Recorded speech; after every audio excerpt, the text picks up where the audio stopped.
Did you know that 1% of global population owns nearly 50% of total wealth, and the poorest 50% owns only 2% of this total wealth? And on top of that, a new billionaire is created every 30 hours. That was in 2022, maybe now even faster. And meanwhile, 62% of Americans is living on paycheck to paycheck, and even the high income earners, which is more than $100,000 a year, 42% of them also are living from paycheck to paycheck. This may be due to this living in the big cities, so this taxes, the higher mortgage, and something also which is called the lifestyle inflation, which means that the more a person is earning, also this expense is going higher. So it's not surprised that you want to use this divine science for this stressful thing. We can identify those financial magic in this karma map, then we could also avoid those financial traps to increase our wealth. Since 2004, I've been studying Vedic astrology under a teacher, and I've completed 3 multi-year courses, the Parashara Jyotisha course, the Jaimini Upadesha, and the Mantra Shastra course. So we've been going through many rules related. I've been exposed to many rules related to this indication of wealth. In this video, I will show you the 3 which are showing those things in a very reliable way. They are not super nerdy, so you will be also able to apply them in your own chart. So let's roll the intro and start with the first one.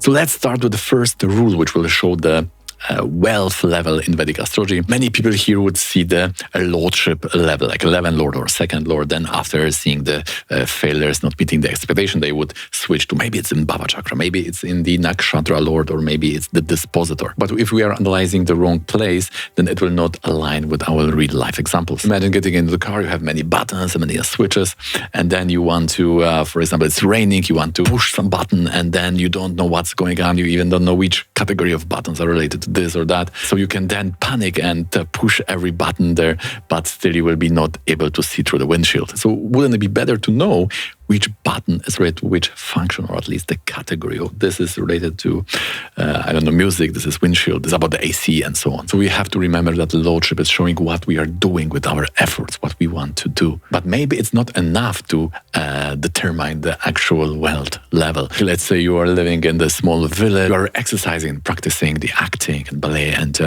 then you want to really hard to succeed in these. For the sake of our example, let's say that in this village there is no cinema, no opera, no thing where you can really get hired in those skills.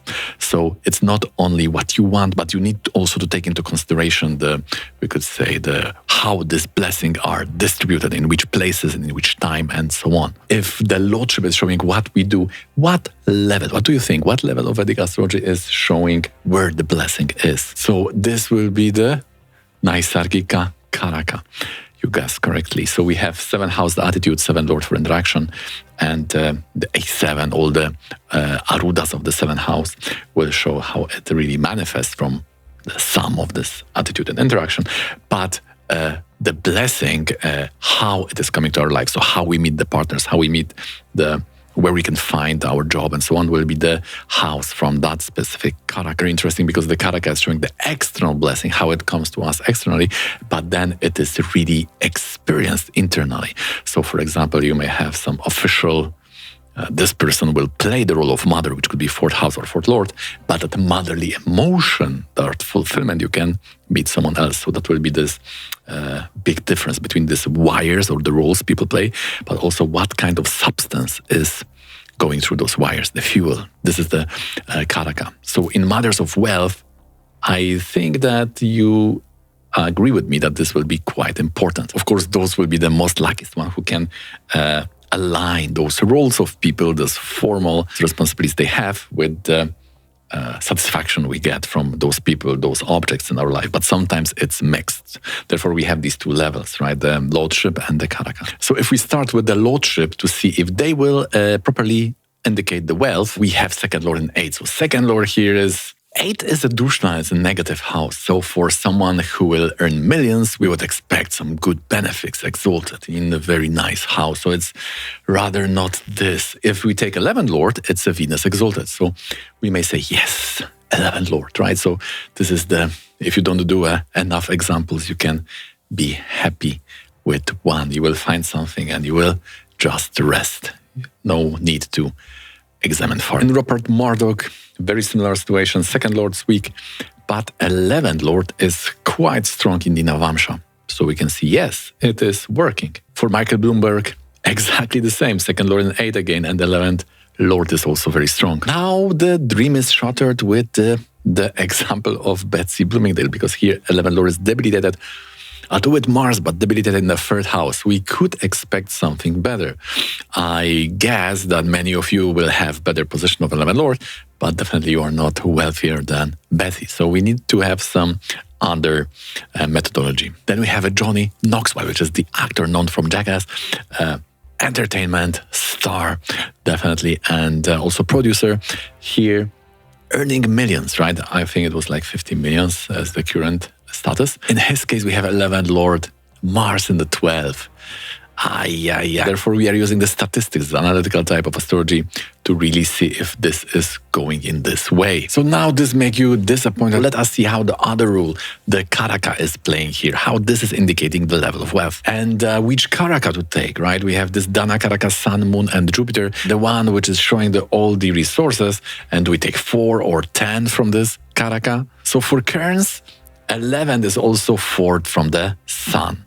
So we have the same situation. For the Bloomberg, also, because Sun is in 8, 11th house will be 4th from Sun, so the Lord will be the same, and it's properly indicating the wealth. Now, in Betsy Bloomingdale case, we got a wrong indication in lordship method to indicate status of wealth, but if we take 4th from Sun to show this, we are getting a Venus, and Venus is with Moon in the Navamsha, which is also related to the 10th house of the wealth. In Mark Rockefeller, which is the grandson, he also 11th Lord and 12th, it was not good, but if we take 4th from Sun and see it in the Navamsha, it has a relationship to Venus and is also in that Kartari with the Moon. So we have again 10th house connection and Venus and Moon.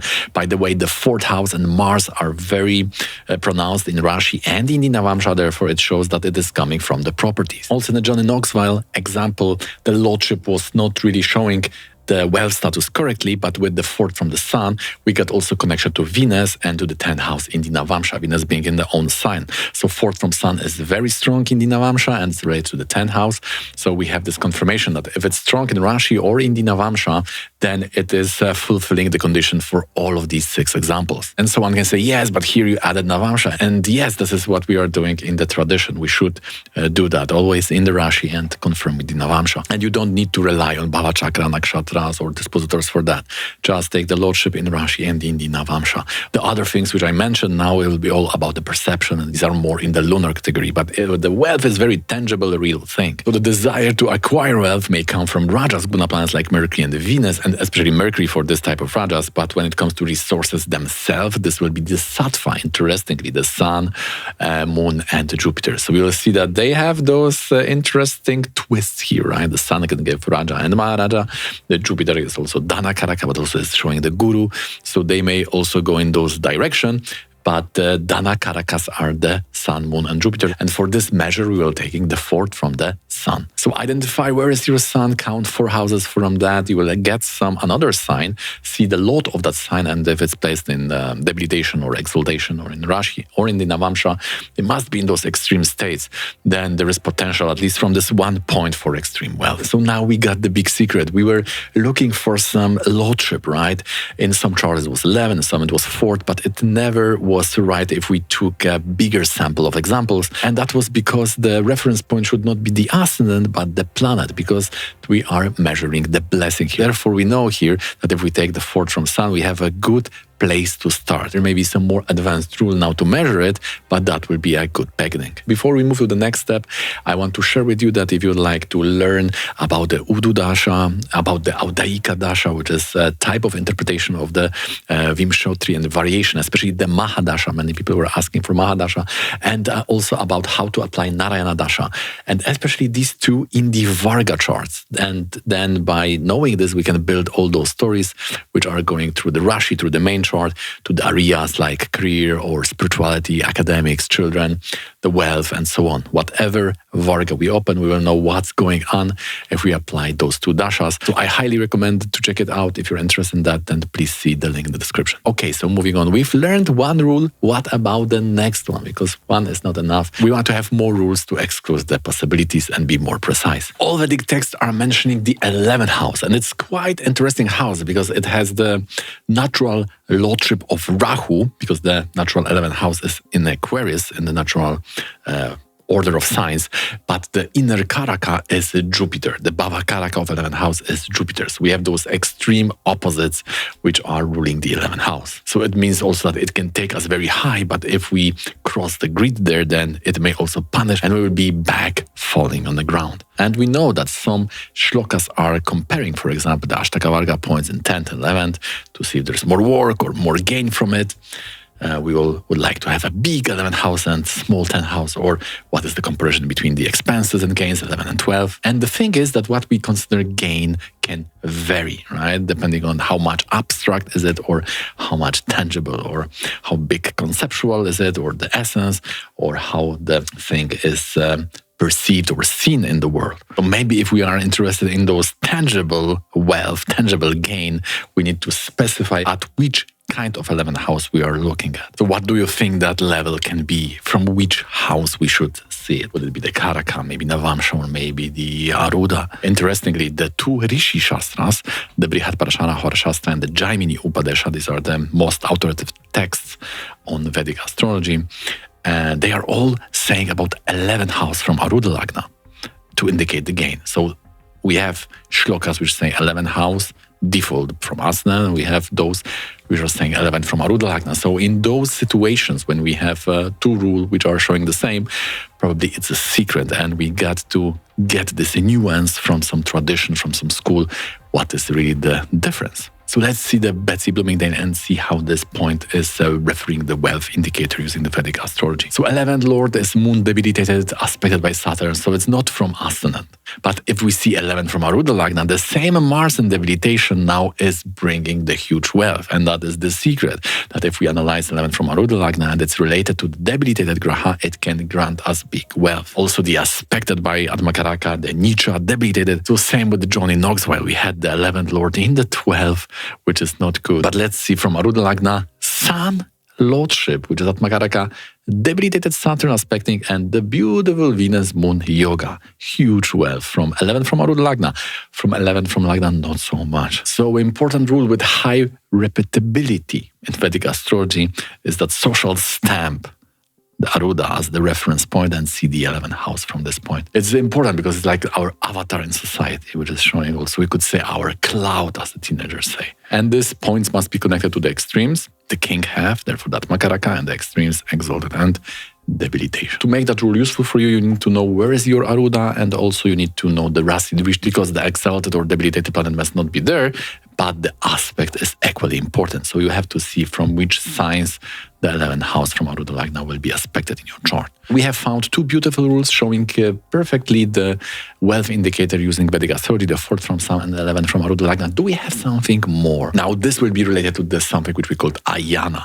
So there are those 4 categories. Every human being strives to get in highest amount and in the biggest quality. This is who am I, the personal development. Then we have this with whom I'm enjoying this life, or with whom I'm going through this life journey. Then what I'm doing here, career life and spiritual, the 10th and 4th. So those 4 directions for ayana. Completion there, fulfillment there is making us the Purusha, the human beings. What we should do to sustain this life, this is the 10th house, or maybe have some extra, right? Like this remaining 40% of people who are not living from paycheck to paycheck. And again, if you're looking at the wrong point, then you may say, oh, this person will have, or I will have a high status, but in fact, the point which will show that will be something else. So 10th house, again, from which point? So as you can see, the reference points here play the key roles. Well, like we had 4th from Sun, not from Lagna, 11th from Arudha, not from Lagna, and then we have 10th, also, as you may guess, not from ascendant, we have to look for some other reference. Because just as we can examine, let's say, the skull, if you had a head injury, right, there was some bone fracture, then we know that CT will better show how the bone was afflicted or hit or broken than MRI. MRI can be better for other types of things. Maybe we need some different tool for some specific goals. Similarly, we know that we have to look at the 10th house. It's like the place is good, but what is the tool? So 10th house from which point? Let's see if we can find some patterns. 10th house in the current chart, Mars in the 11th. Again, we could find something better for this multimillionaire person. Mike Bloomberg here, Mars, own sign, fine, but Saturn debilitated, joining it, not the best. Bloomingdale, Mercury in 11, again, we can find that in our friends' chart who are unfortunately not millionaires. In the Rupert Murdoch, we have Mercury in the 3rd, aspected by, I think, or touched by 3 malefics. 3rd house, also not the best. But if we take those 3 examples which doesn't work with the 10th house, let's see 10th house in the fortunes chart, Navamsha. So in Murdoch's case, we have Jupiter in the own sign. We had, remember, this Venus in 12th and the Moon in the 11th. So we have some Moon and Venus after. And 10th house, very nicely, very strong, influenced by benefics. In the current chart, we have also that Moon in the 10th house and Venus is lording it. So again, Moon, Venus, right to the 10th house. Venus is a 4th from that 10th house, and both Venus and 4th are showing the cars. So this lawsuits money he got, it was from the car companies. Now, in the Bloomingdale example, where the 10th lord from ascendant in the main chart also was not the best indicator of what's going on, suddenly in the Navamsha, we have Jupiter 10th lord exalted and Moon Venus again, beautifully aspecting the 10th house. So we have some pattern. It's not 10th house from Rashi, it's rather 10th in Navamsha. So for this, again, you need to master the Rashi, the sign aspect, and also you need to have rectified Navamsha. So here you have it, the 3 types of rules to estimate the level of wealth, or at least you will be able to say if you have this potential, if those yogas exist in your chart. Now, a little bit this analytical statistic mantra is that even if you say that we have many possibilities here because of this yoga formation, the more rules we add, we will exclude the options. Then therefore we'll get more clarity and we will be more precise in our predictions. The more rules we know, the smaller will be the group of charts which will qualify for that. And therefore our prediction will increase when it comes to precision. And this is the core of this filtering of technique, which is at the essence of the analytical Vedic astrology. Okay, guys, I hope you gained something from this video. If you do, please don't forget to hit that thumbs up and subscribe for more videos like this. If you'd like me to have your chart analyzed with the Rashi, Navamsha, and Dashamsa from the health, relationship, and career life perspective, if you have some dilemmas or when it comes to timing, understanding the yogas in your chart, then please hit me up with this email here and we can go through all those mysteries in your Rashi, Navamsha, and whatever Varga you would like to analyze. Thank you for being here on this channel, and if you would like to learn how to rectify Navamsha, then please consider watching this one.